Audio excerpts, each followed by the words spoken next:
Oh guys, bago po ako pumunta ng palengke, bago ko pumunta sa halublakan ko, dito po ako nauna, sinusuportahan ko po yung pamilya ko, yung negosyo namin na munting tindahan.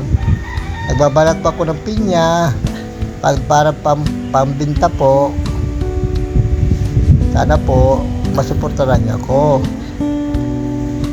Tingnan niyo pagbabalat ng pinya, sadali lang po ito.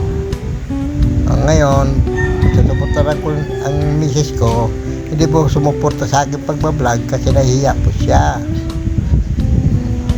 Gumagawa lang po ako ng paraan para kahit papano maraming aral po dito yung matutunan nyo tungkol paghahanap buhay. Bawal po dito ang tamad. Sana po maunawaan nyo yung hanap buhay ko para matulungan ko ang pamilya ko. Hindi po dinadaan sa pag-aaral.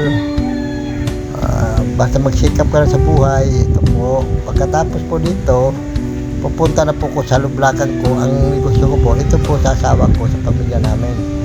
Ngayon, pag ito natapos na po, pagbabalat ko, takbo na po ko sa negosyo ko sa lublakan.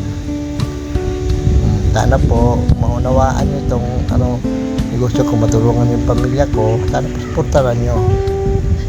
Maraming salamat po.